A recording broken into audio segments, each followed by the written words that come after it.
mas eu queria só deixar para você, eu queria que você anotasse mesmo esses 7 pontos, meditasse sobre eles, orasse, visse em sua igreja local o que é mais o chamamento de Deus, aquilo que Deus quer mais na sua igreja local ou na sua vida pessoal, e orar sobre isso, né, para que o Espírito Santo vivifique esses pontos.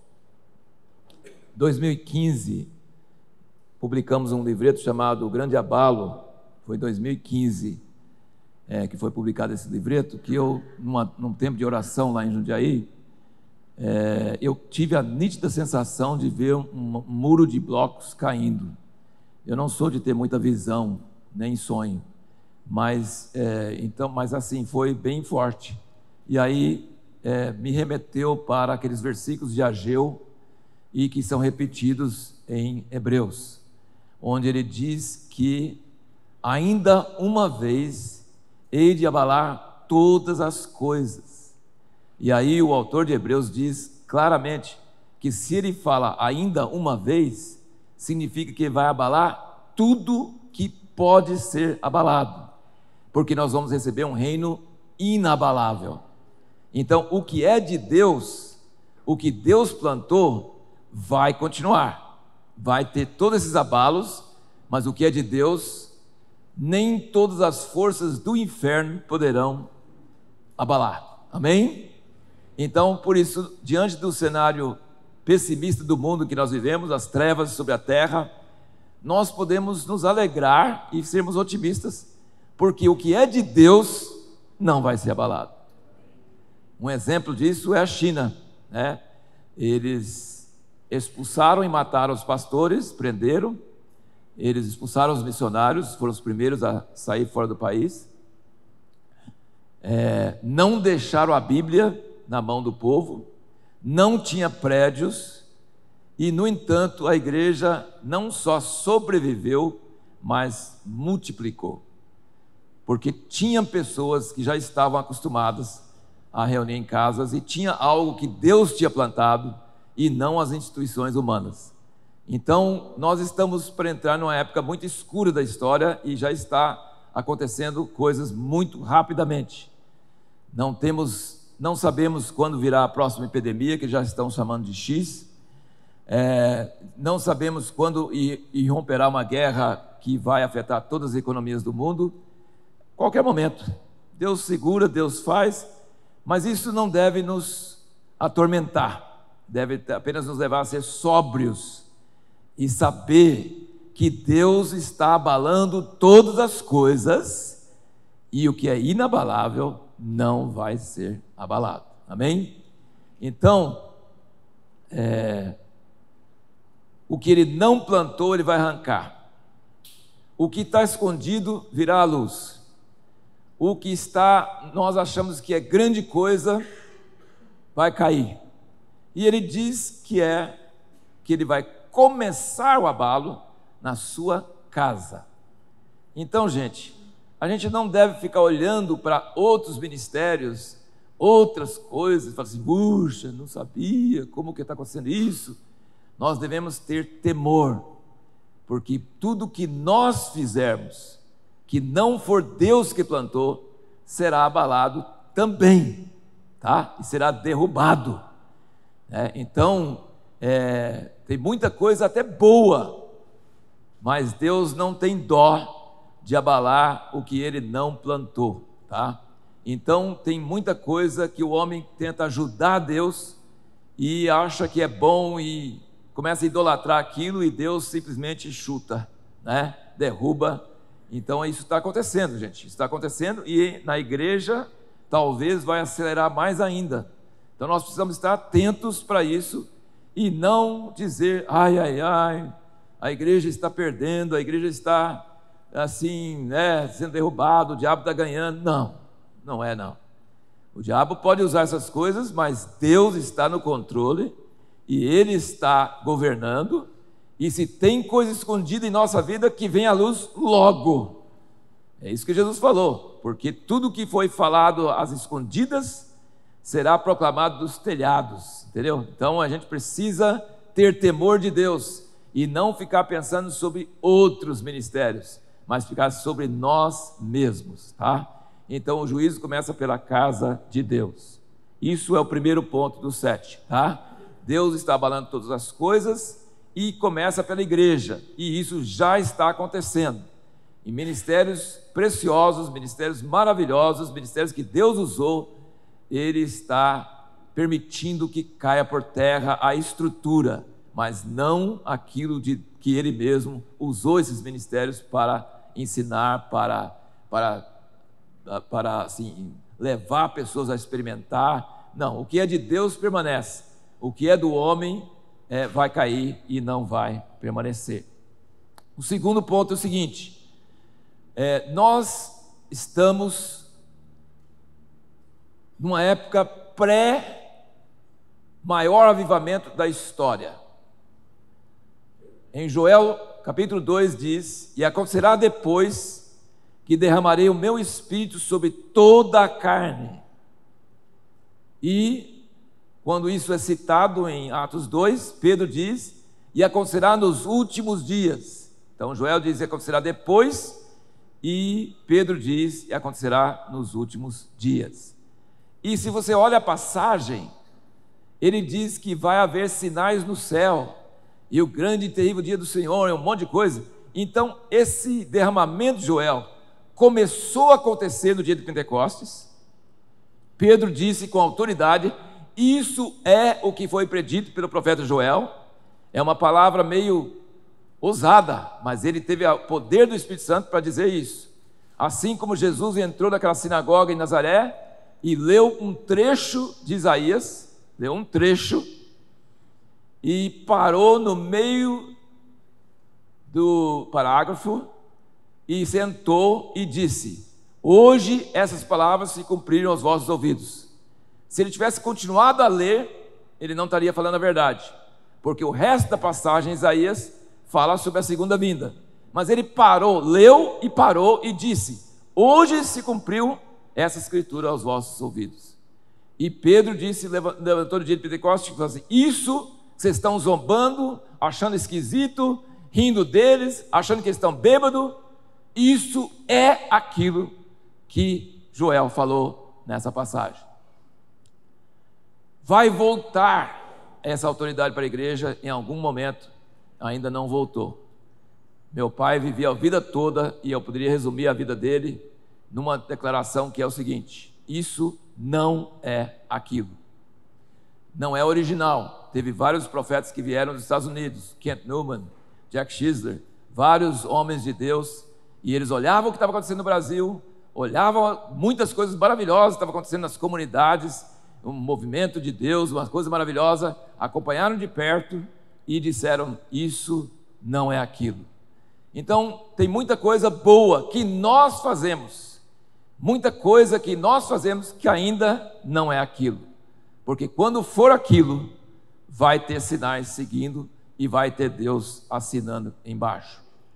Então essa autoridade ainda vai voltar para a igreja, mas nós temos que tomar muito cuidado para não precipitar e dizer as coisas que não são como se já fossem, né? O século XX foi marcado por muitas pessoas e movimentos que disseram que era a chuva serôdia. Então aquele derramamento em Azusa era a chuva serôdia, o derramamento em 48 é a chuva serôdia, todos eles falando que é a última chuva, que é o último avivamento. Então faz parte do último avivamento, foi início daquilo que Deus vai fazer, mas não era o último avivamento, né? Então vamos tomar muito cuidado, que talvez quando nós estivermos no último avivamento, a gente não vai falar que é o último, a gente vai ter humildade suficiente para dizer: será que é o último? É isso que nós precisamos ter, né? Todo mundo falava quando não era que era, e nós, quando estivermos naquilo que for, a gente vai falar assim: será que é? Nós vamos ter essa humildade, não vamos ter essa pretensão, dizer que isso aqui é o tal trombeta de Apocalipse, isso aqui é tal, já começou os 3 anos e meio, isso aqui Jesus volta tal dia, isso aqui é aquilo. Fica com um pouquinho de humildade e quebrantamento, porque normalmente essas coisas só aparecem depois que acontece, né? Quando falaram com Jesus: o Messias vem de Belém, esse aí é de Nazaré, então ele não pode ser Messias. E ele podia ter falado: seus tontos, Eu nasci em Belém, você não sabia, não? Ele ficou calado, ele deixou eles falar. Esse é de Nazaré, então ele não pode ser o profeta. Mas depois nós temos os evangelhos que explicam. Então, normalmente, o cumprimento dessas últimas coisas, só começamos a compreender plenamente depois que acontece. Cumpriu mesmo. Nossa, aconteceu mesmo. Nossa, foi exatamente, mas não foi do jeito que eu achava. Então, vamos ter bastante humildade. Tudo isso para dizer o seguinte: nós estamos o maior avivamento da história. Deus vai derramar o seu Espírito sobre toda a carne. Vai ter uma última colheita. Ali em Apocalipse, depois de muitos problemas e coisas, ele fala que viu um anjo voando pelo meio do céu com o evangelho eterno. Então, vai ser época de grande tribulação, mas de grande pregação do evangelho, e grande conversão de almas, e grande martírio. Vai ser uma época maravilhosa, tremenda, e então nós não devemos focar nas coisas ruins, mas devemos focar nas coisas boas que Deus vai fazer e prometeu fazer.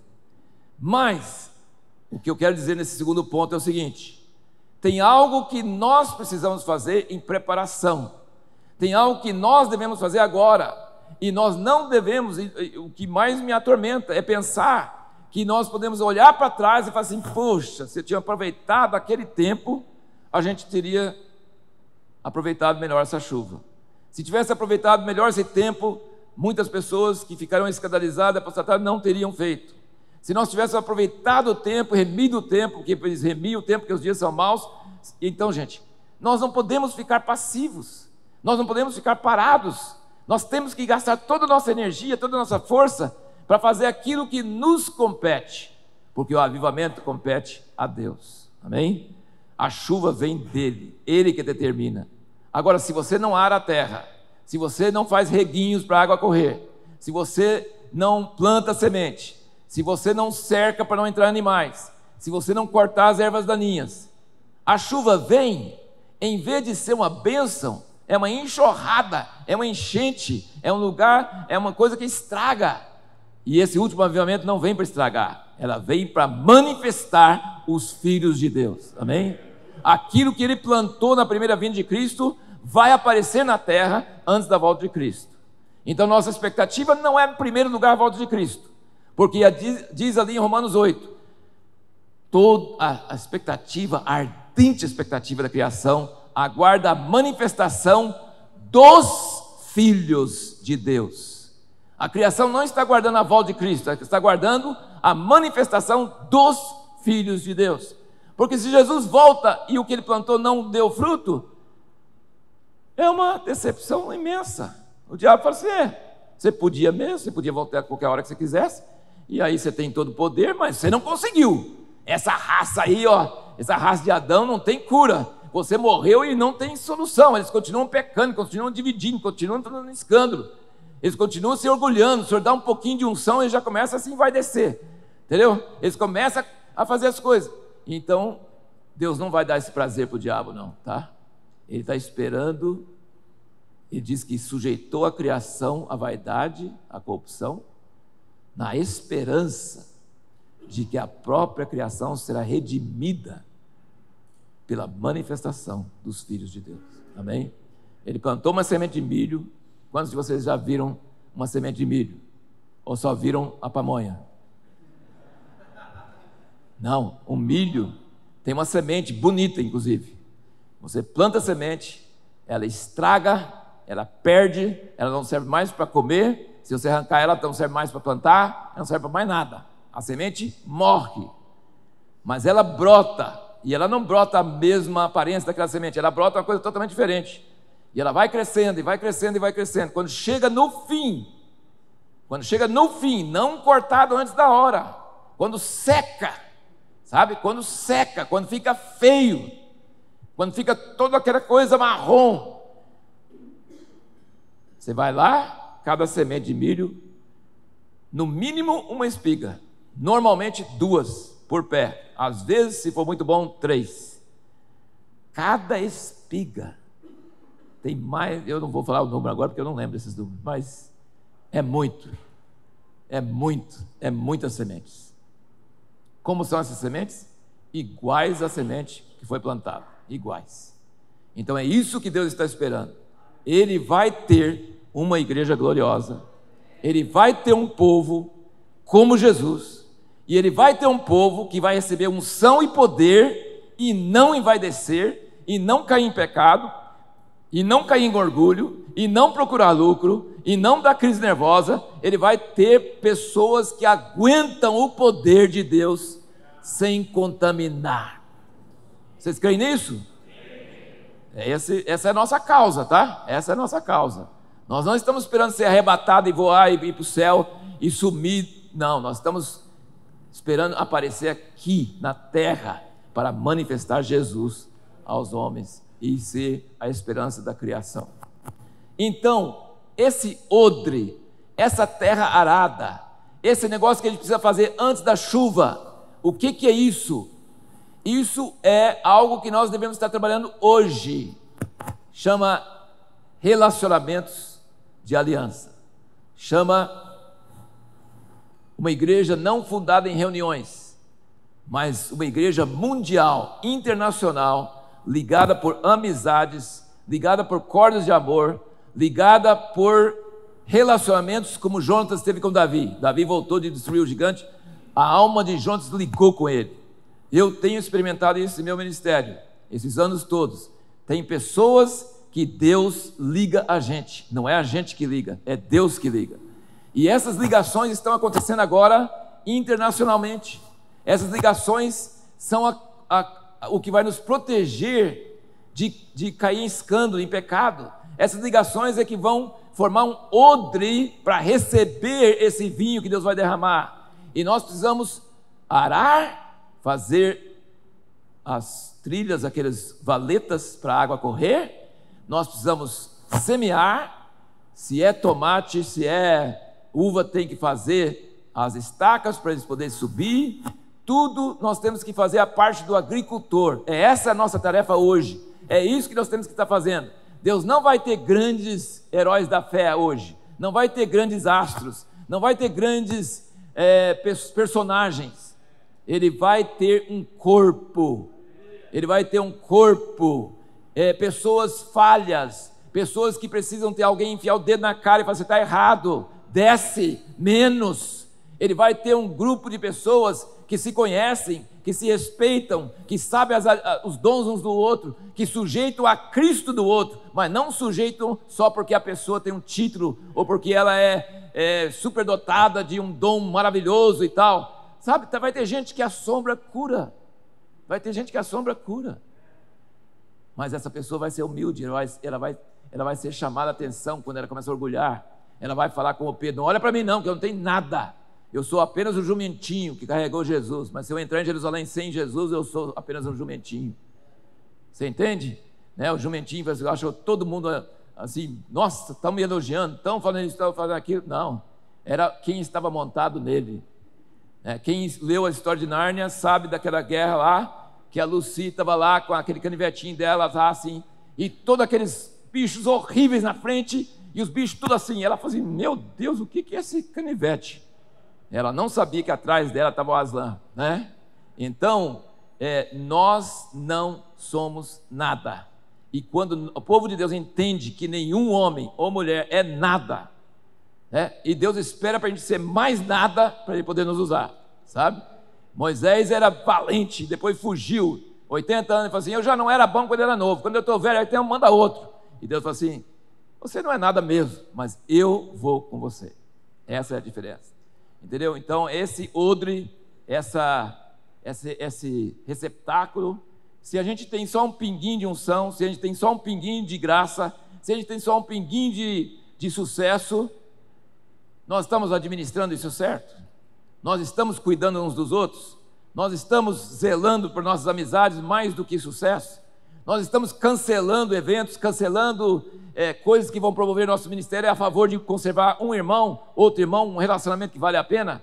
Nós damos mais valor na pessoa na nossa frente do que para a multidão que está querendo nos coroar rei. Você entende? É esse tipo de espírito que precisa imbuir a liderança. E Deus vai dando aos pouquinhos, a conta-gotas. Se nós administrarmos certo, Ele vai começar a derramar cada vez mais e a chuva virá torrencial. Amém? Então, o segundo ponto é essa questão de odres e não usar gigantes e coisas assim. Se você não leu esse livro, Sai da Frente, Eu Quero Ver Jesus, leia. Se você já leu, leia novamente, tá? Porque é muito resumido, mas é o plano de Deus, é não fazer as coisas lá de cima, com anjos de poder. Não fazer as coisas por Ele, é fazer as coisas por nós. É uma ideia louca. Eu não sei como Deus arrumou essa ideia, mas eu acho que Ele gosta das coisas loucas, fala em 1 Coríntios 1, né? Porque Ele quer usar pessoas fracas, pessoas falhas, pessoas que não vão ser imunes ao pecado, a qualquer coisa, não vão ser. Mas Ele vai usar essas pessoas, mas essas pessoas precisam sair da frente quando Deus chega e ficar prostrado e deixar Ele agir. Amém? Vamos lá, terceiro ponto. Esse encontro, agora eu quero falar sobre nós aqui. A maioria de nós somos líderes ou obreiros ou pessoas que estão ajudando outras pessoas. O cego que guia outro cego, os dois caem no buraco. E quem que vai levar chumbo mais de Deus? O cego que guiou o outro, não é? Porque o cego que foi guiado, coitado, é cego, né? Ele é a vítima. Agora o cego que falou, eu vejo e guia o outro, esse vai ser cobrado. Como é que você fez isso? Entendeu? Você diz que via e você não vê também, e você caiu os dois no buraco, né? Então assim, se você tem alguém dirigindo perto de você, seu marido, sua esposa, alguma coisa, cuidado com o que você fala, porque se você fala, não é por aqui, é por ali, e depois estiver errado, você é culpado, tá? Então você precisa entender que nós que estamos guiando outras pessoas, nós temos uma responsabilidade muito maior, muito maior.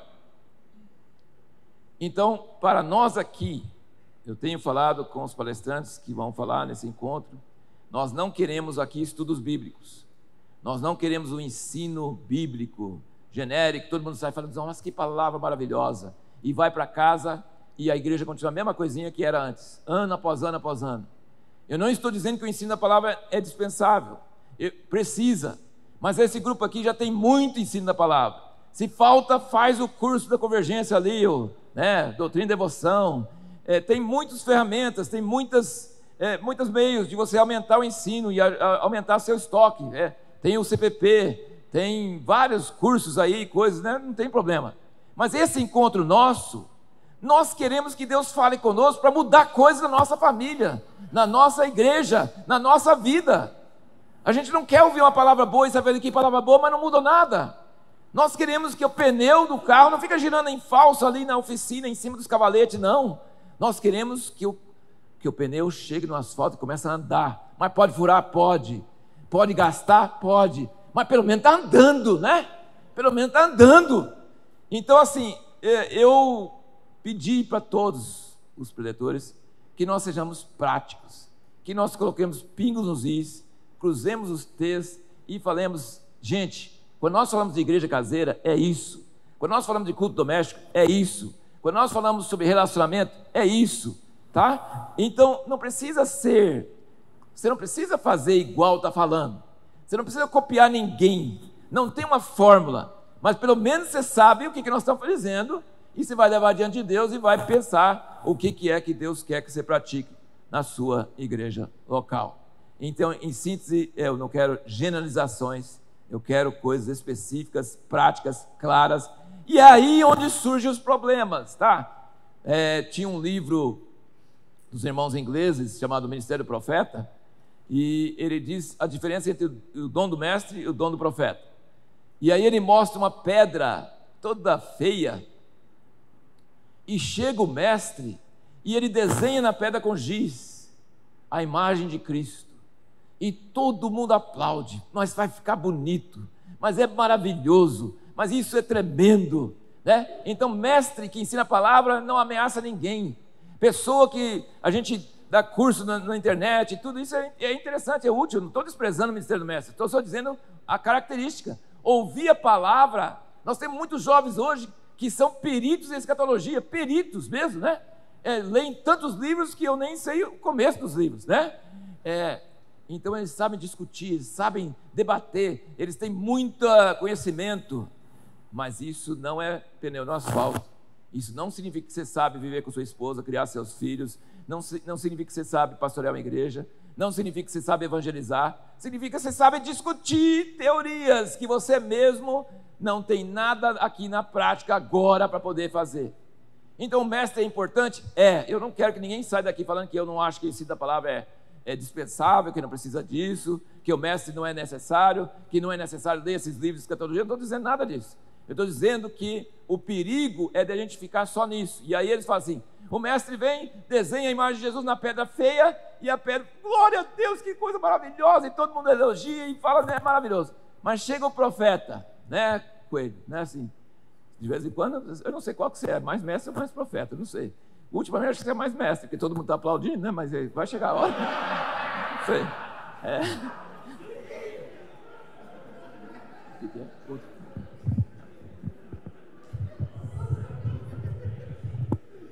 Eu também não sei exatamente também, vocês têm que ficar definindo muito e falando assim, é profeta, é mestre, é isso, é aquilo. Eu só quero definir tipo os ministérios.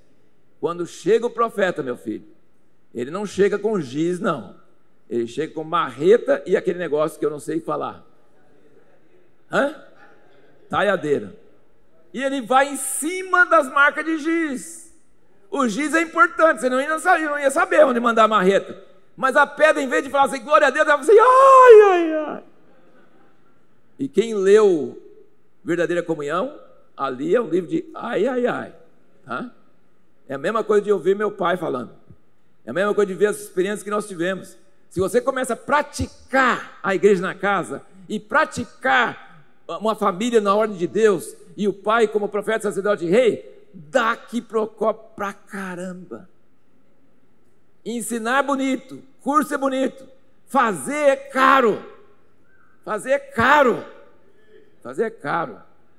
Então, eu creio que nós estamos chegando em dias onde nós precisamos parar de falar e começar a fazer, sabe? Começar a mexer na ferida, começar a fazer as coisas. Então, basicamente é isso aí. Terceiro ponto nós precisamos de prática em todas essas áreas, né? Eu pus aqui algumas das áreas que Deus quer mexer. A vida em família, coração dos pais voltando aos filhos, dos filhos aos pais, o culto doméstico, paternidade, relacionamentos conjugais, criação de filhos, naturais e espirituais, administração de finanças, sabe, não é? Pessoas estão muito escandalizadas com escândalos sexuais de homens de Deus. Gente, tem escândalos financeiros, são tão graves quanto sexuais, talvez prejudica muito mais pessoas também.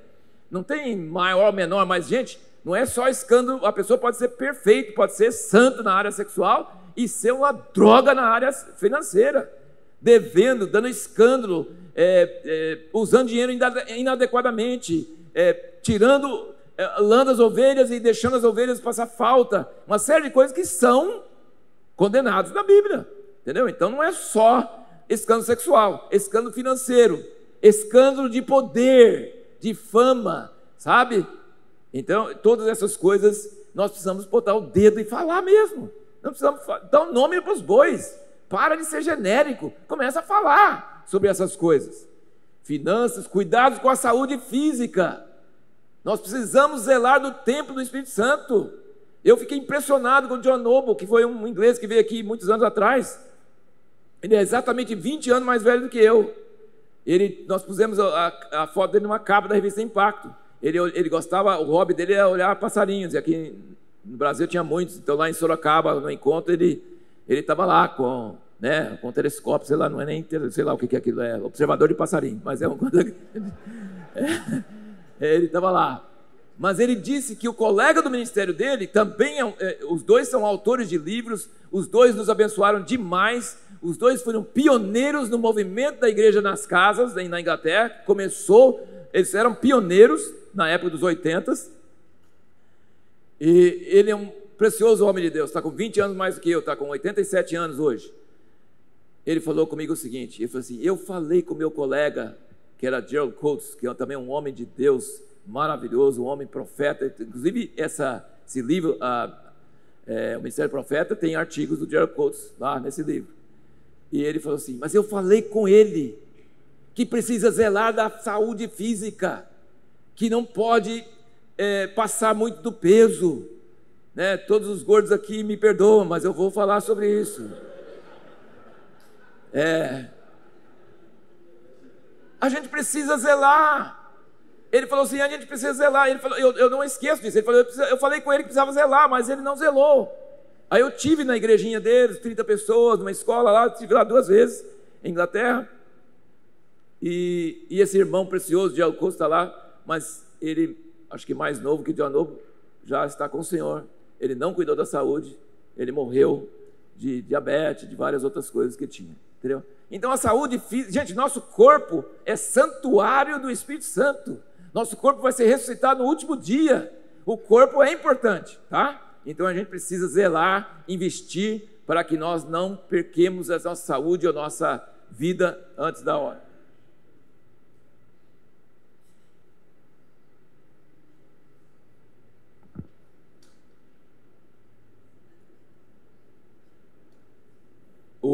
O Douglas, que vai ministrar a próxima palavra, Douglas está aí.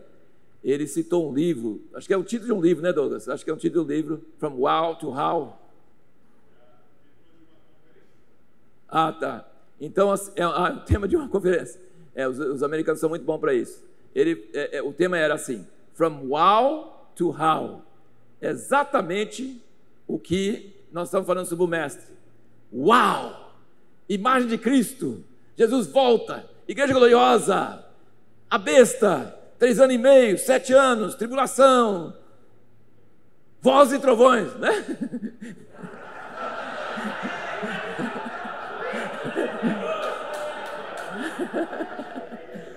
Uau! Quando o americano quer admirar uma coisa, ele fala, uau! E põe exclamação assim, uau! Nós vamos ser igual a Jesus, vai ser bom demais! Nossa, vai ser uma guerra, Jesus vai ganhar, o diabo vai perder, vai ser assim. Aí ele fala, mas wow to how? E o how não vem com exclamação, vem com interrogação. Como é que a gente chega daqui para lá? O remédio não é muito gostoso, não. Na nossa família, todo mundo elogiava minha família, os filhos, nossa e tal, e falava uau. Mas a gente, quando eles falavam, a gente fala assim, o how dói pra caramba. Então o remédio para chegar lá não é simples não, tá? É difícil. Então nós precisamos disso aí. 4º ponto, vocês estão me acompanhando? O 4º ponto é o seguinte. Como eu disse, vários desses pontos serão desenvolvidos em muito mais profundidade por outros palestrantes, tá? Então, assim, não vai ficar só nisso, não. Vários desses pontos vão ser desenvolvidos. Mas esse 4º ponto é o seguinte.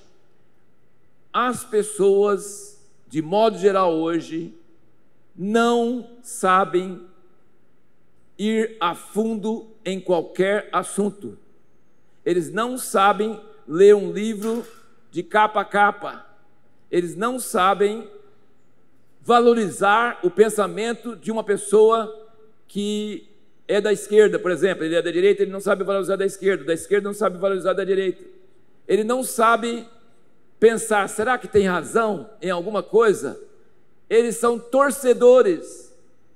Nós estamos criando uma geração que não pensa, que não sabe o fundamento, que não conhece de onde vem. E isso, sabe, é uma massa de manobra cada vez maior, é uma estratégia satânica para criar um domínio do anticristo nesse mundo. É uma guerra de narrativas. As pessoas estão acreditando em coisa que não é verdade, tá? E nós temos a responsabilidade como pastores e líderes de desmontar narrativas para que o povo não apenas saiba da Bíblia, mas saiba entender algumas coisas sobre os acontecimentos gerais. Não precisa todo mundo concordar, não precisa todo mundo estar na mesma direção, mas precisam pelo menos ouvir alguns fatos que desmancham outros fatos. O povo palestino em Gaza está sofrendo barbaridade, mas quem é culpado? Eles estão sofrendo só agora? Ou não vem de muitos anos? Todo o dinheiro que está sendo investido lá está indo para onde? Essas imagens horrorosas que a Hamas publica, porque eles não têm nenhuma dó, Eles são uma cultura de morte, quanto mais horroroso, melhor. Eles publicam, Israel não publicou para consumo geral, porque eu também não quero nem ver o que eles fizeram naquele dia. Mas eles estão discutindo lá no exército se estão errando, porque estão perdendo a narrativa. Está todo mundo falando que Israel está fazendo genocídio. Como assim? Mas é a narrativa. E as narrativas aí, pessoas de Harvard, do MIT, que são faculdades assim dos elites, inclusive a pessoa do mundo inteiro, os elites, é difícil entrar lá. Tem que ser os mais inteligentes, supostamente.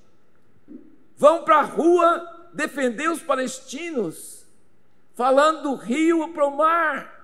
Quando perguntam para eles qual rio, eles não sabem. Quando falam do mar, qual mar? Eu que não quero ficar na mão desses médicos formados lá, desses advogados formados lá, desses engenheiros lá. Deus me livre, o cara não sabe nem entender e já torce e já vai.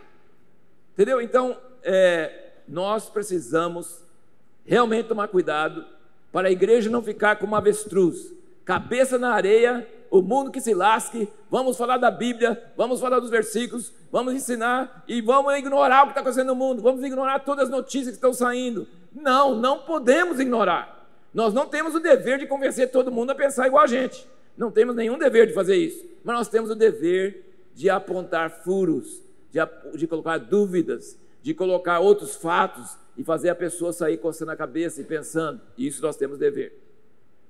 Então nós estamos em dias, meu pai não tinha hobby nenhum, acho que não tinha hobby nenhum, mas ele lia as notícias para valer, e a Bíblia para valer, e falava essas coisas na mesa.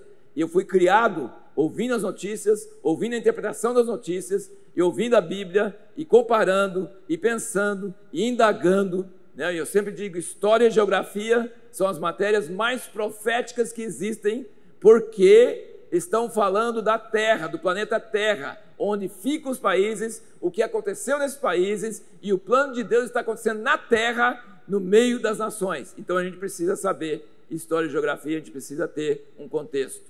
E aí, o que acontece? É uma das coisas que o Asher fala bastante. Quando nós falamos muito sobre os últimos dias, e falamos que a igreja não vai ser arrebatada secretamente, mas vai estar aqui na época da tribulação.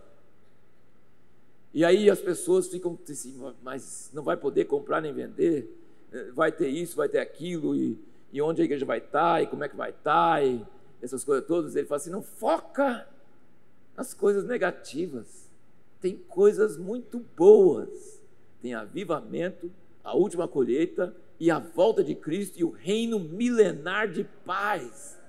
Não é direita nem esquerda, é um rei, não é democracia, não é partido, não é lobby, é um rei que julga com justiça, e não vai ter mais fechadura da casa, nem chave, nem advogado, nem fórum, nem cadeia. Nossa, já pensou? Nem político, tá? Vai ter nada disso.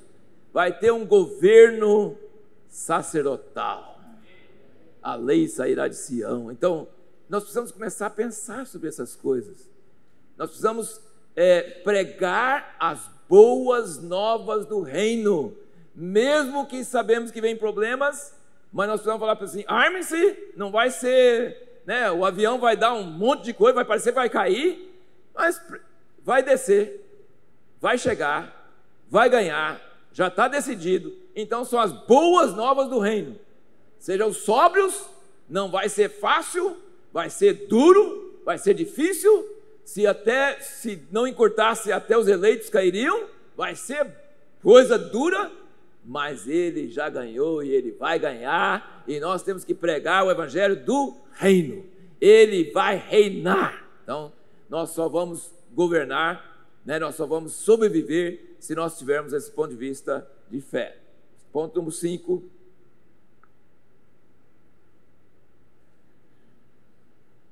Arrependimento.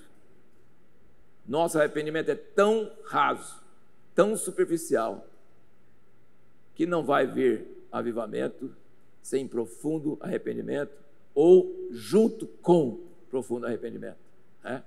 Arrependimento virá antes, virá durante e continuará depois. O Espírito Santo em nossas vidas, ele vai nos levar a não tolerar coisas que a gente tolera hoje. Pecados, entre aspas, cristãos. Pecados toleráveis. Ele não vai permitir. Ele vai ser ciumento. Ele é ciumento. Nós estamos assim ainda bem longe das cobranças reais do Espírito Santo.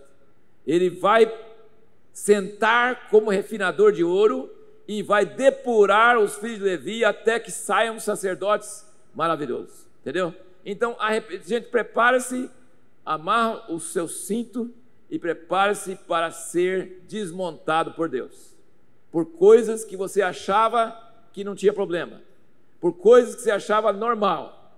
Deus vai começar a purificar a sua igreja e arrependimento é necessário.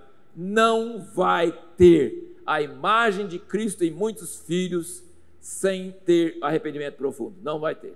Então, não adianta tentar pensar nisso sem entender essa necessidade. O 6. Estamos chegando no fim. São só 7? Então, está chegando no fim. A não ser que o 6 tenha A, B, C e D. Não, mas não tem não.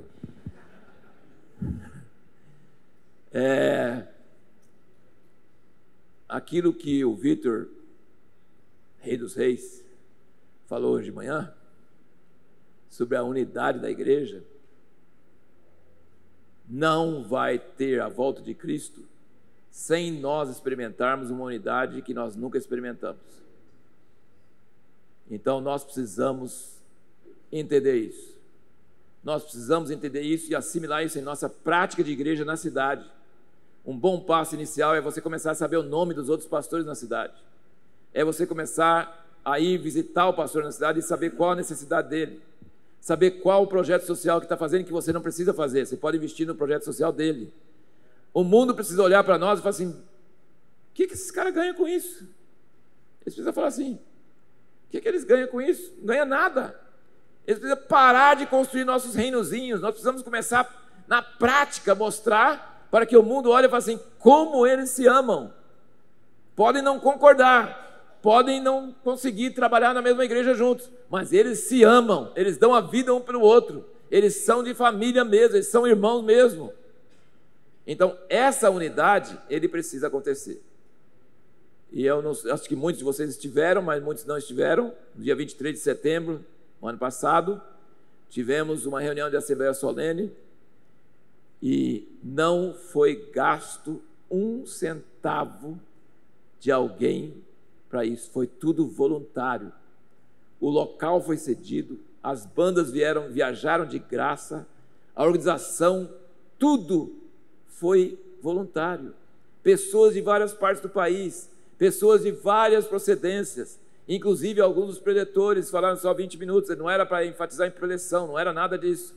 O que mais impactou lá não foi nem as preleções, foram as orações das pessoas ali na frente. Pessoas de algumas linhas diferentes, tudo fluiu no amor, numa unidade. Não quer dizer que nós vamos unir, ficar na mesma igreja, no mesmo ministério, na mesma rede ministerial, não. Mas quer dizer que nós somos irmãos e diante de Deus podemos mostrar unidade, podemos amar, podemos servir. Os irmãos estão entendendo o que eu estou falando? Precisa mudar nossa mentalidade. Tem muitos pastores que nem vêm em encontros como esse, porque são indispensáveis. A igreja não pode ficar sem eles por 3 dias. Sabe? Tem alguma coisa errada. Estão tão focados, tão idolatrando a seu ministério local, que não conseguem nem sair para ajudar alguém, para ter relacionamento com alguém. Entendeu? É muito negativo isso e muito necessário. E finalmente,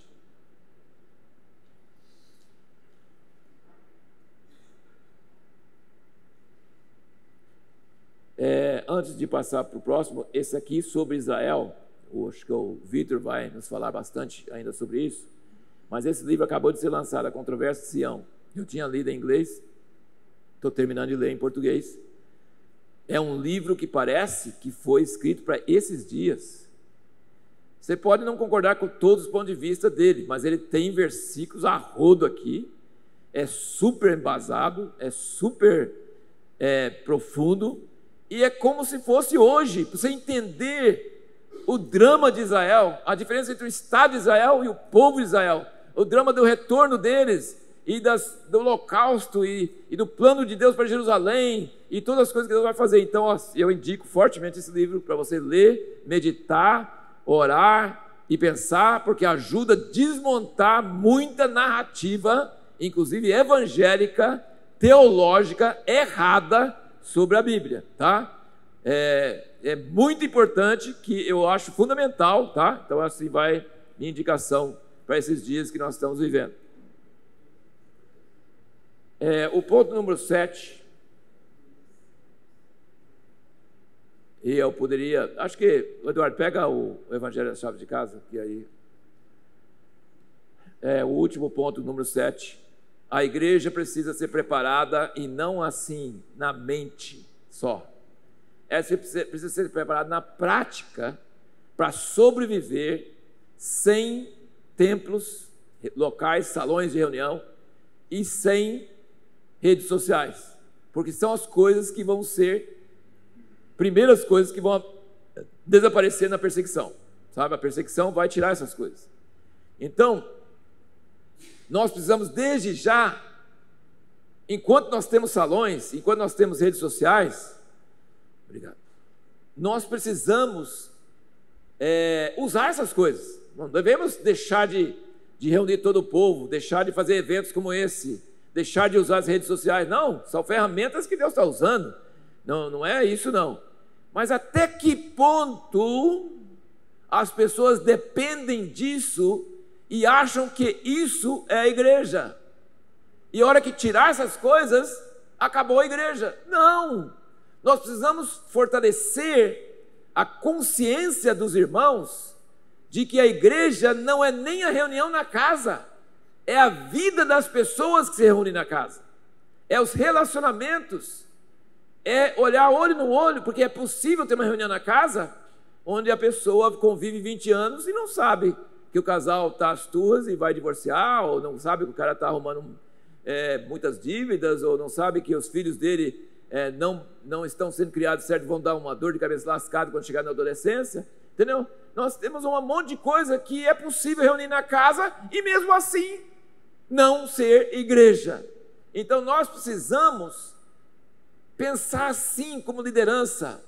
Não é só mudar o local do salão para casa, não. Continue reunindo no salão. É importante, eles reuniam em Atos, no templo, não era um templo como o nosso, era uma praça pública, mas eles reuniam todo o povo para perseverar na doutrina dos apóstolos. Eles reuniam. Então, reunião grande, juntamente do povo de Deus, é muito útil, é muito bom. Se pode fazer, deve fazer. Adoração, ensino da palavra, pregação, curas, né? 5.000 pessoas converteram com aquele aleijado ali, sendo curado. Muito bom. Então, eu não estou falando que nós não devemos ter reuniões grandes. Estou querendo dizer que quando não tem liberdade para ter, a igreja não consiste dessas coisas. A igreja não acabou. Jesus tinha igreja com 12 homens. Ele tinha igreja, e aquilo durou 2.000 anos até hoje, tem um efeito duradouro. Então nós precisamos criar a mentalidade e a cultura nas pessoas de que se algum dia nós não estivermos presentes, se algum dia não tiver rede social, se algum dia não tiver salão, a igreja continua e ainda prospera e avança. E esse livro aqui, o Evangelho e as Chaves de Casa, ele é um livro que mexe, sabe, de outra forma, mas parecido com comunhão verdadeira, sabe? Ele mexe não com a estrutura da igreja da casa, ele mexe com a atitude das pessoas que reúnem na casa. Ele é um testemunho, não está só falando você tem que fazer isso, não é um livro de ensino, assim, você tem que fazer isso, não, é um testemunho do que eles fazem, e isso é muito forte, e a gente precisa levar a sério, porque tem igrejas aqui talvez que já estão reunindo nas casas e estão satisfeitos, nós já estamos na visão, já estamos com a reunião na casa. Espera aí, isso aí, só isso não resolve, tá? Então nós precisamos muito de uma mudança de atitude, uma mudança de coração, uma abertura para os não salvos, E ela usa uma frase aqui, gente, que inclusive funciona para a unidade da igreja. Inclusive isso, mas ela usa para evangelismo. E ela foi salva através disso. Os outros livros estão aí, Abner? Os outros livros dela? Ela tem 2 outros livros. Um falando sobre a conversão dela. Ela era uma líder lésbica, feminista, radical, e ela foi convertida querendo conhecer a Bíblia e um pregador que pudesse ela rebater e mostrar que ele estava errado. Ela foi lá com esse propósito. E tinha muito cristão que estava malhando ela nas redes sociais e discurso de ódio. E ela escolheu esse pastor porque ele falou: eu não concordo, você está errado, você está falando de uma coisa que você não entende. Mas ele não desrespeitou ela, ele foi amável, mas ele foi claro na sua discordância. E ela foi, ele convidou, ela entrou em contato com ele convidou ela para comer na casa dele muitas vezes, e ela foi salva. E depois ela começou a fazer a mesma coisa com outras pessoas, casou, tem filhos, tem igreja. Gente, é um negócio que mexe com a gente. Então, qual é a frase? Acolhimento, não aprovação. Acolhimento, não aprovação. Chamaram Jesus de amigo de pecadores. Jesus, eu tenho certeza que não tinha problema nenhum entrar num bar, estar em qualquer ambiente. Nunca acusaram ele de fazer nada errado, nunca. Mas sabiam, ele é amigo dos pecadores. Então nós temos parentes, temos amigos, que nós achamos que se a gente acolhe eles, a gente está concordando com eles, e a gente fala: chega para lá, não me toque, porque eu não posso ser afetado por isso. Está errado, gente, está errado. Mas nós temos outras pessoas que acolhem e falam: hoje é diferente, eles creem assim, Deus pode concordar com essas coisas. Não, não pode. Então, mesmo com irmãos que amamos muito, mas não concordamos com suas práticas. Vou dar um exemplo aqui, para não mexer com ninguém. Quase ninguém, eu espero. São católicos carismáticos, católicos que nasceram de novo, amam Jesus como Senhor, mas são católicos.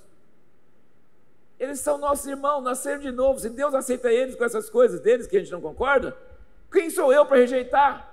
Mas eu preciso aceitar eles e as coisas que eles creem? Não! Não! Então, assim, mesmo com irmãos, nós podemos acolher, amar, respeitar, mas não dá para trabalhar juntos. Por exemplo, com o católico carismático, por que não daria? Porque eles creem no batismo de criança, com aspersãozinha, né? E já é cristão. Nós não cremos. Como é que eu vou trabalhar numa igreja local com isso? Eu estou usando isso como exemplo, gente, mas tem muitos outros exemplos onde visões entre nós, evangélicos, são incompatíveis. Incompatíveis, não podemos trabalhar juntos, mas nem por isso deixamos de ser irmãos. Percebe? Então esse princípio de acolhimento, amor, respeito, mas não aprovação, é muito importante, tá? É muito importante com os incrédulos, é muito importante com os cristãos. A gente não deve esconder nossas diferenças. Nós não devemos ter medo. Nós devemos falar: não, eu não creio, eu creio que está errado e não concordo com isso. A pessoa fala assim: eu concordo, eu acho que é bíblico. Tudo bem, mas você sabe que eu não concordo, entendeu? Então, mas isso não impede de eu te ajudar, de eu te amar, de eu te respeitar, entendeu? Então, assim, esse princípio, acolhimento e não aprovação, é um princípio muito bom que nos ajuda a trilhar essa linha fina, que é bem difícil, né? Hoje, cada vez mais difícil para nós. Então é isso aí, meus irmãos. São 7 pontos